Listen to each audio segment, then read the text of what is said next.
Tak dapat dipungkiri, perjalanan hidup selebriti Ferry Irawan belakangan ini memang dipenuhi dengan beragam aral terjal.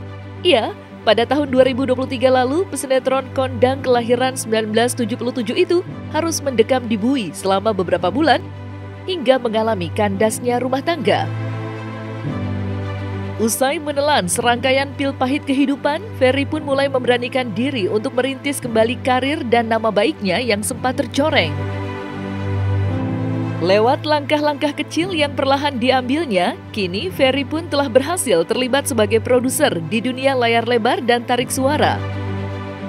Bukan hanya itu, secara diam-diam Ferry rupanya juga mulai melebarkan sayapnya ke dunia bisnis. Kini mimpi mantan suami Vena Melinda itu juga mulai tercapai satu persatu. Salah satunya adalah rumah yang dibangunnya dari nol. Lantas, apa saja kesibukan-kesibukan Ferry Irawan di tahun 2024 ini? Serta bagaimana pula tanggapannya terhadap isu bangkrut yang sering menghampirinya?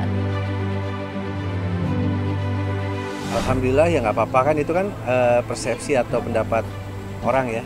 Saya nggak bisa menyetopnya, tapi kan saya juga nggak akan pernah membalas satu persatu pernyataannya mereka. Jadi lebih baik saya memikirkan ke depannya, dan saya membuktikan dengan saya berkarya, itu aja. Kan itu akan menjawab semuanya. Update-nya insya Allah di 2024 ini, selain saya produserin Alia Liu di bidang musik, saya ada dua project juga di bidang film. Insya Allah saya akan syuting di bulan Februari akhir setelah Pilpres ya, setelah pemilu ini.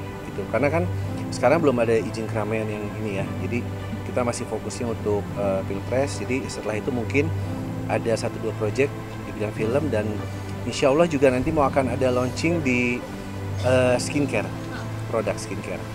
Sekarang saya lebih fokus ke karir dulu, dan saya lebih fokus untuk berkarya lagi, karena saya ingin mewujudkan beberapa yang saya sudah cita-citakan dan saya sudah konsepkan, dan waktu itu sempat tertunda. Jadi insya Allah ya, kalau nggak ada halangan, semuanya berjalan lancar, Allah mengizinkan tahun ini bisa saya realisasikan semuanya. Film, terus kalau yang untuk di bidang musik sudah ya, tapi ada beberapa lagi nanti. Jadi ada skincare, film, berumah tangga, salah. Pokoknya amin, insya Allah, mohon doanya aja gitu. Mudah-mudahan. Tapi saya belum boleh spill apa? Belum boleh spill apa? Apa ya? Apa ya? Ya. Oh, ada berarti. Berarti udah ada, Bang. Udah ada pendampingnya. Pendampingnya kan kalian lagi dampingin aku. Iya. Sudah ditempatin tapi masih 98%. 98% karena memang finishing itu kan lumayan cukup ini ya. Wah, lumayan lah gitu. Jadi makanya saya masih bekerja keras, masih terus menghasilkan karya-karya untuk mewujudkan semua yang saya cita-citakan. Di Jatiwaringin masih, tapi ini kompleks sih sebenarnya, kompleksnya gitu. Minimalis sih, saya lebih ke monokrom gitu loh. Monokrom tuh jadi ya minimalis monokrom lah. Alhamdulillah sebagian banyak yang support juga. Terus nanti juga nanti kalau udah mulai terisi, nanti saya undang lagi rekan-rekan untuk sederhana aja kok saya.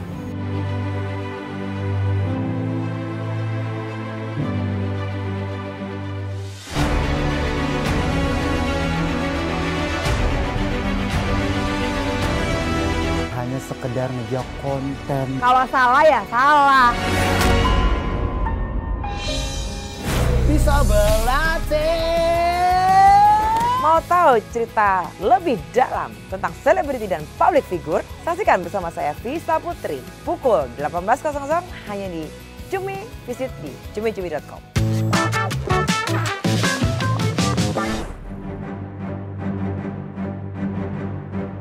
Berbicara soal Vena Melinda, Ferry Irawan dan ibu dari Verrell Bramasta itu memang sempat menjadi perbincangan hangat warganet.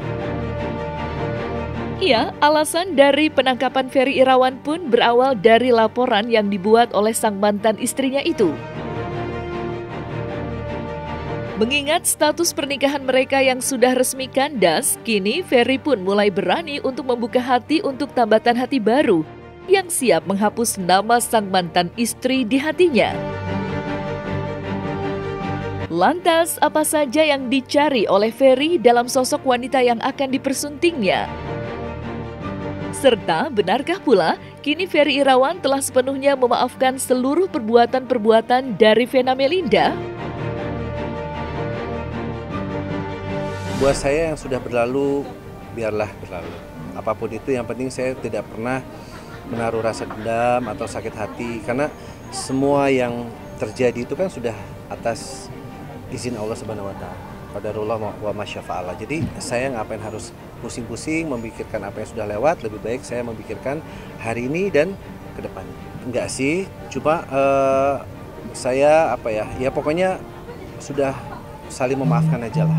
Ya pokoknya kalau dari saya sudah memaafkan apapun itu yang sudah lewat, sudah menjadi masa lalu dan tidak boleh ada penyesalan dalam diri saya. Yang penting saya adalah hari ini dan masa depan. Dan sekarang yang saya pikirkan nomor satu adalah ibu saya.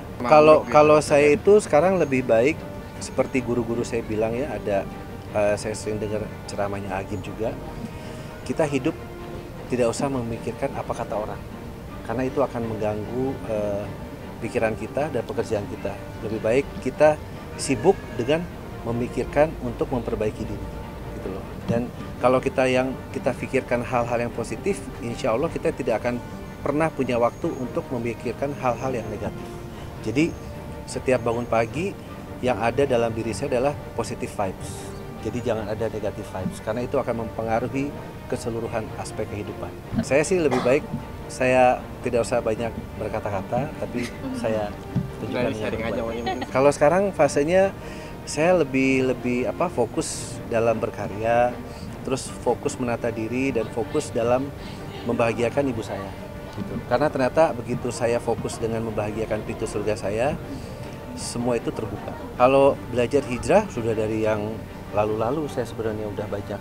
Jadi makanya katanya kalau kita memutuskan untuk hijrah tuh ujian pun akan datang silih berganti, dan itu harus kita lewati, hadapi dengan kesabaran gitu. Tapi memang pertama kali yang Allah kasih itu katanya setiap insannya yang hijrah itu adalah bukan materi atau apapun, tapi ketenangan hati dan ketenangan jiwa.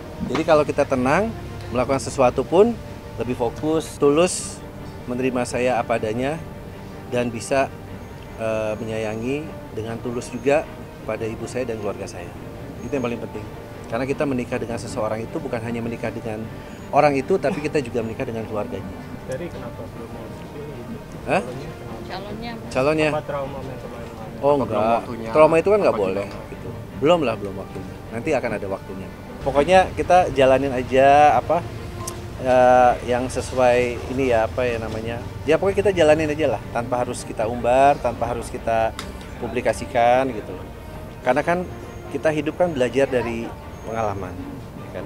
Based on my experience. Jadi ya kita lebih baik sekarang lebih tertata, lebih tidak usah banyak publikasi gitu loh, tapi ya membawa ketenangan dalam hati. Udah. Sekarang saya nggak berani melangkah tanpa ada restu dari ibu saya. Kalau ibu saya sih intinya pokoknya ya itu tadi, hatinya yang baik, yang tulus, yang bisa menerima saya dan keluarga apa adanya, dan bisa menyayangi kita dan keluarga dengan apa adanya.